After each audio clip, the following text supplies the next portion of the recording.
તાપી જિલ્લાના કુકરમુંડા તાલુકામાં આવેલ શોપિંગ સેન્ટરના કબજેદારો અને સ્થાનિક વેપારીઓ દ્વારા વહીવટી તંત્ર દ્વારા આપવામાં આવેલી દબાણ હટાવવાની નોટિસ સામે ઉગ્ર વિરોધ નોંધાવવામાં આવી રહ્યો છે। કુકરમુંડા શોપિંગ સેન્ટર સમિતિ દ્વારા મામલતદારને અપાયેલા આવેદનપત્રમાં વેપારીઓએ તેમની આજીવિકા છીનવાઈ જવાની ભીતિ વ્યક્ત કરી છે અને જો યોગ્ય નિરાકરણ નહીં આવે તો ગાંધી ચિંધ્યા માર્ગે આંદોલન કરવાની ચીમકી પણ ઉચ્ચારવામાં આવી રહી છે। વેપારીઓએ આવેદનપત્રમાં તંત્રની કામગીરી અને નોટિસો પર સવાલ ઉઠાવ્યા છે। તેઓએ જણાવ્યું છે કે તારીખ 8/12/2025 રોજ આપેલી નોટિસમાં જમીનને ગ્રામ પંચાયત હસ્તકની ગણાવવામાં આવી હતી, જ્યારે 29/12/2025 રોજ આપેલી બીજી નોટિસમાં આ જમીનને સરકારી જમીન તરીકે દર્શાવવામાં આવી છે। વેપારીઓએ તંત્ર પાસે સ્પષ્ટતા માંગી છે કે ખરેખર આ જમીન કોની છે, પંચાયતની, મહેસૂલ વિભાગની કે ઉકાઈ જમીન સંપાદન વિભાગની।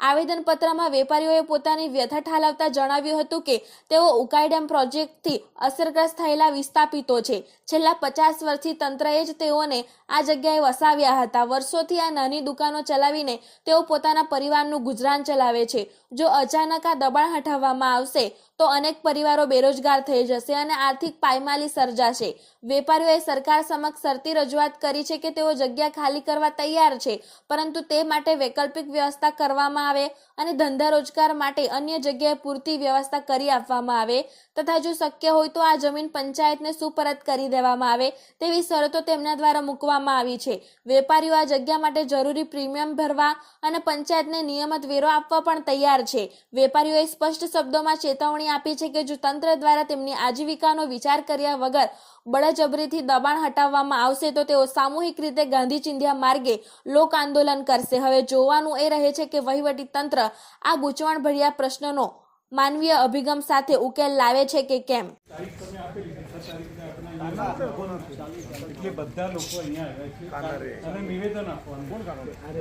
બીજી વસ્તુ કે પંચાયતમાં જે ઠરાવ કર્યો છે ગ્રામ સભાની અંદર એની બી નકલ તમને એના પહેલા આપી છે, તો સરપંચશ્રી અહીંયા પ્રતિનિધિ તરીકે આવેલા છે, બધાનું પ્રતિનિધિત્વ તરીકે આ કરે છે, એ રજૂઆત કરે છે અને અમારું જે આ લોકોનું બધાનું નિવેદન છે એ બી તમને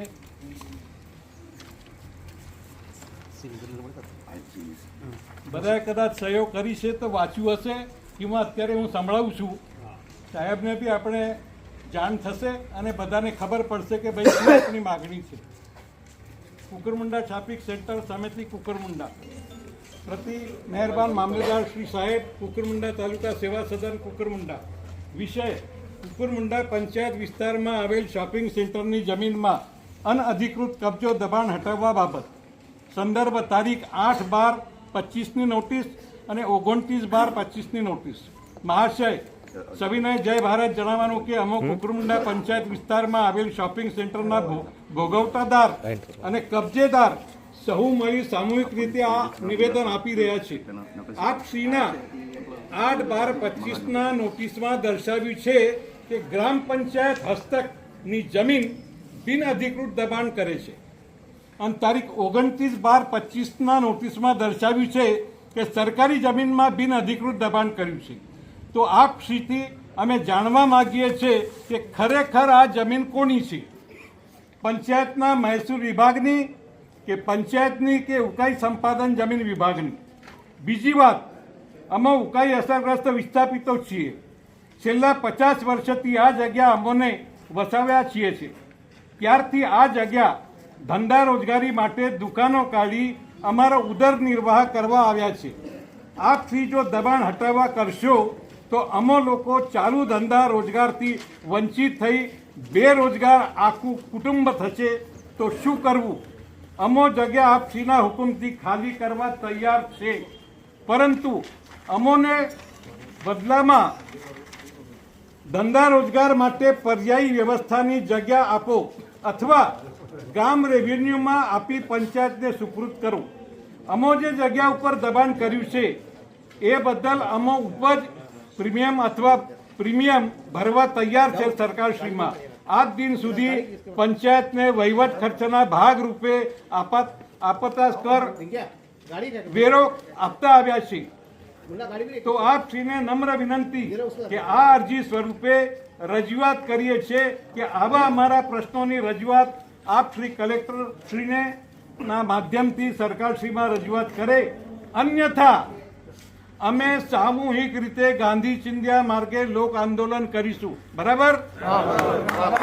કારણ કે આટલા મોટા વિસ્તારના લોકોની રોજી રોજગારનો પ્રશ્ન આખા કુટુંબનો ઊભો થાય છે. રોજગાર થઈશું, આવું ન થાય આ માટે સવિસ્તર વિચાર કરવા માટે આજ રોજ આપશ્રીને નિવેદન આપી સહકારની અપેક્ષા સાથે આપણે ધન્યવાદ આપીએ છીએ. આ બિડાણના સાથે પંચાયતનો જે ગ્રામ સભાનો ઠરાવ રાખ્યો છે એના પહેલાં બી સાહેબશ્રીને આપ્યો છે અને આજે બી આપણે આપી રહ્યા છે અને બધા શોપિંગ સેન્ટરવાળાની સહીઓ પણ આપણે આપી છે. અને આ નકલ આપણે સાહેબને તો આ રૂબરૂ આપીએ જ છે, પણ ઈમેલથી આપણે પ્રાંત સાહેબ, કલેક્ટર સાહેબ, ગ્રામ વિકાસ કમિશનર, મહેસૂલ કમિશનર, મુખ્યમંત્રીશ્રીના ઓફિસમાં અને આપણા જે ધારાસભ્ય છે અને અત્યારે રાજ્યમંત્રી બન્યા છે જયરામ ગામિતશ્રી, એમને પણ આપણે ઈમેલથી મોકલવાના છે. એટલે જે બી ઉકેલ આવે તે આપણે રાહ જોવાની છે. એના